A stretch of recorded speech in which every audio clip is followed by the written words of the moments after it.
CIM Talk នាំមកជូនលោកអ្នកដោយ Dr. Elect Aesthetic Center by DNA ផ្ដល់ជូនលោកអ្នកនូវភាពស្រស់ស្អាតប្រកបដោយសុវត្ថិភាពប្រសិនបើលោកអ្នកនាងចង់ទទួលបាននូវភាពស្រស់ស្អាតប្រកបដោយសុវត្ថិភាពសូមកុំភ្លេចតាក់ទងទៅកាន់ Dr. Elect Aesthetic Center by DNA រាល់ព័ត៌មានលម្អិតបន្ថែមនឹងមាននៅក្នុងទំព័រ Facebook Page ផ្លូវការរបស់ Dr. Elect Aesthetic Center by DNA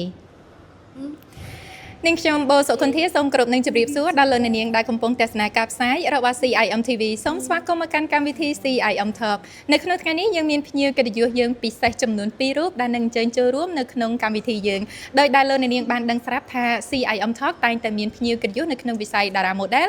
នៅក្នុងវិស័យបវរកញ្ញានិងវិស័យបង្ហាញ mode ខុសពីសពមួយដងដែលយើងបានជួបជាមួយនឹងបវរកញ្ញានាថ្ងៃនេះយើងមកជួបជាមួយនឹង model តូចរបស់យើងដែលជាម្ចាស់ពាននៅក្នុងប្រទេសកម្ពុជាផងហើយក៏ទទួលបាននៅពានរង្វាន់ពីឆាកអន្តរជាតិផងដែរ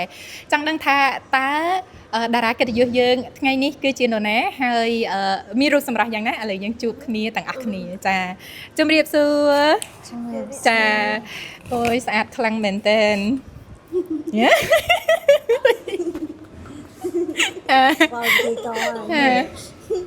គេ model សើចខ្លាំងម្ល៉េះអូយអត់លាក់ខ្លះសោះអូmodel យើងថ្ងៃនេះសំណើចបានខ្លាំងមែនតែនចា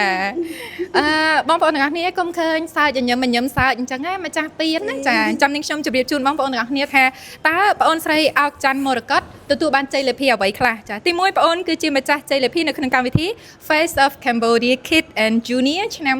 2025ផ្នែកកុមារស្ថិតនៅក្នុង Group B មិនត្រឹមតែប៉ុណ្ណោះទេបងអូនបានចូលរួមនៅក្នុងកម្មវិធីប្រកួត model លំដាប់ថ្នាក់អន្តរជាតិ The 20 Haiwan Resort 2025 Asia Model Festival ផ្នែកកុមារនិងទទួលបាននៅពានដ៏ពិសេសមួយដែលមានឈ្មោះថា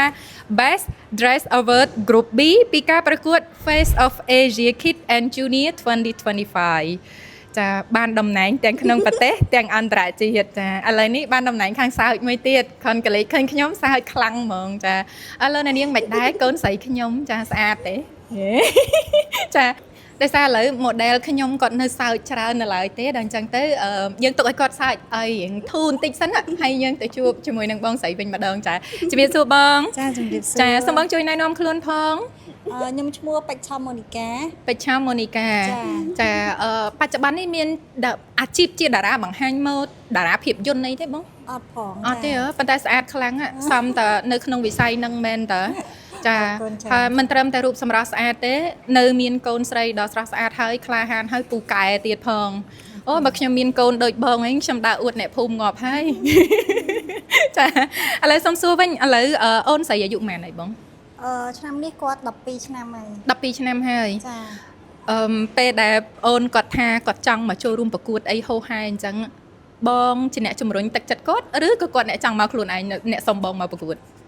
ខ្ញុំសួរគាត់ទេតាមពិតតាកូនចង់អត់ទៅគាត់ក៏ថាគាត់ចង់ក៏មកទៅចា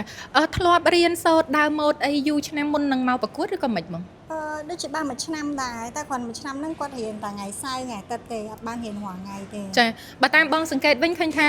កូនស្រីបងចាប់ពីអាយុប្រហែលមកដែលគាត់ស្រឡាញ់ខាងដើមម៉ូដខាងអីហ្នឹងដូចជាអាយុ9ឆ្នាំ10ឆ្នាំមកចាប់ដើមឃើញកូនស្រឡាញ់ខាងហ្នឹងចាអត់មានហាមឃាត់អីបន្តិចទេបងអីអត់ទេព្រោះអីចង់ឲ្យកូនបានបទពិសោធន៍អញ្ចឹងចាកន្លងមកដោយសារតែធម្មតានៅក្នុងវិស័យនីមួយមានរឿងល្អមានរឿងមិនល្អហើយនៅក្នុងផ្នែកតារាភាពយន្តឬក៏តារាបង្ហាញម៉ូដតារាភាពយន្តជានារីឬក៏តារាបង្ហាញម៉ូដជានារីពេលខ្លះទទួលនៅពាក្យមួយចំនួនដែលធ្វើឲ្យ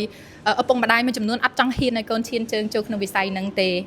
តែសម្រាប់បងអត់គិតអីអវិជ្ជមានអីបែបណាទេខ្ញុំគិតថាសម័យនេះហើយពីមុនប្រហែលជាអញ្ចឹងតែសម័យនេះ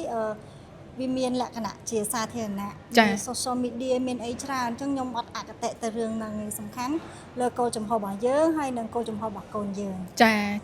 តែពីខាងបងប្រុសក៏គាត់អូខេដែរចាគាត់អូខេតែគាត់ support គាត់ត្រឹបតាមកូនដែរចាជួយលើកទឹកចិត្តទៅជួយលើកទឹកចិត្តកាន់អីវ៉ាន់កាន់អីនិយាយទៅបើថាកូនទៅសមនៅណាទៅហើយពេលខ្លះខ្ញុំរវល់អញ្ចឹងគាត់ទៅតែម្នាក់ឯងមួយកូនទេចាប៉ុន្តែចំពោះការប្រកួតនៅឆាកអន្តរជាតិបងអូនស្រីធ្លាប់ទៅប្រកួតពីណានៅប្រទេសណាពីមុនអីទេបងអត់ផងទៅកូរ៉េម្ដងហ្នឹងលើកដំបូងហ្មងចាភ័យខ្លាំងហើយបងខ្ញុំធម្មតាឮថាយកកូនទៅប្រកួតប្រហែលជាត្រូវរៀបចំច្រើនរឿងហ៎ រៀបចំច្រើនចាខ្វាយខ្វល់ច្រើនគួរយកឈុតអីកៅអៅអី អត់ភ័យទេតែខ្វល់ ហើយ ភ័យទេបងអត់ទេតែខ្វល់ចា ខ្វល់ច្រើន យកឈុតអីណោះចា ឈុតអីត្រូវបានណាគេផាត់មកអីអញ្ចឹងណាខ្វល់ច្រើន ខ្វល់ច្រើនណាមួយកូនស្រីក៏នៅតូចដែរ ចា ធម្មតាទឹកចិត្តជាម្ដាយនៅពេលដែលកូនត្រូវទៅប្រកួតនៅលើឆាកប្រកួតមិនមែនយើងទៅជួយគាត់បានទេ ធម្មតា ចាគាត់ត្រូវឯករាជ្យម្ចាស់ការឲ្យគ្រប់គ្រងដំណើររឿងគ្រប់យ៉ាងដោយខ្លួនឯង ចា វាជា challenge ធំមួយដែលកូនស្រីនៅវ័យក្មេងខ្លាំងមែនតើប៉ុន្តែបានទៅប្រកួតនៅឆាកអន្តរជាតិហើយបងស្រីជាម្ដាយបានទៅចូលរួមដែរ ចា សម្រាប់បងទៅដល់ប្រទេសកូរ៉េមិនដែរបង ទៅដល់កូរ៉េសុបាយត្រ ចា ជាក់សំខាន់ត្រជាក់ខ្ញុំ ធ្លាប់ទៅ និយាយ ពីមុនទេបង ពីមុនធ្លាប់ transit តែខ្ញុំអត់បានទៅទេ ចា អត់បានចូល យើងនៅតែក្នុងពលានណា នៅក្នុងពលាន អត់បានចាញ់ខាងក្រៅ ចា លើនៅនេះជាទីមេត្រីអំបញ្ញមិញនេះយើងបានជួបជាមួយបងស្រីដែលជាម្ដាយរបស់ប្អូនដែលទៅប្រកួតនៅក្នុងប្រទេសកូរ៉េឥឡូវយើងមកជួបជាមួយសម័យខ្លួនផ្ទាល់តែម្ដងដើម្បីឲ្យគាត់ណែនាំខ្លួនទៅកាន់ទស្សនិកជនជាផ្លូវការចាសួស្ដីកូន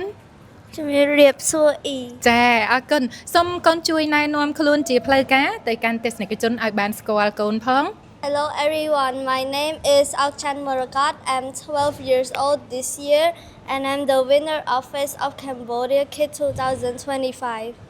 ចាទៅប្រកួតនៅប្រទេសកូរ៉េបានពានអីគេកូន បានពាន Best Dress Award. Best Dress Award សម្រាប់ឆ្នាំ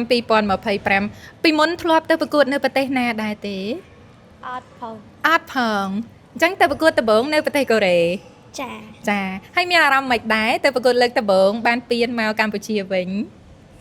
សប្បាយចិត្ត សប្បាយតិចធម្មតាតិច អូសប្បាយបន្តិចធម្មតាបន្តិចហើយចុះបើមានការប្រកួតលើកក្រោយទៀតណាត្រូវតំណាងកម្ពុជាទៀតណាទៅចូលរួមអត់តែគេ ទៅ ទៅទៅ ចាឥឡូវមកសួររឿងបទពិសោធន៍នៃការប្រកួតវិញម្ដងកូនចូលចិត្តមើលតារាបង្ហាញម៉ូដគេដើរតាមទូរទស្សន៍តាមអីអត់កាលពីក្មេងណា អត់ផង អត់សូវទេណាហើយចុះពីឆ្នាំណាមកដែលអូនសុំម៉ាក់មករៀនខាង model ហើយទៅប្រកួតទៅអីហ្នឹង មិនសុំម៉ាក់មករៀនទេម៉ាក់ឲ្យមករៀន អូម៉ាក់ឲ្យមករៀនណាប៉ុន្តែស្រឡាញ់ខាងហ្នឹងអត់ស្រឡាញ់ខាង model ហ្នឹងអត់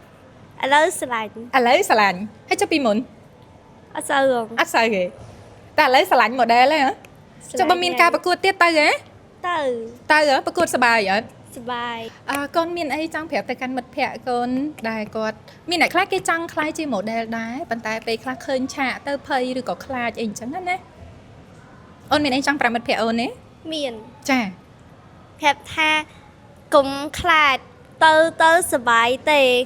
ចាអរគុណកូនឥឡូវសូមជួបទៅខាងបងស្រីវិញ អូខេអរគុណអ៊ី ចាអរគុណ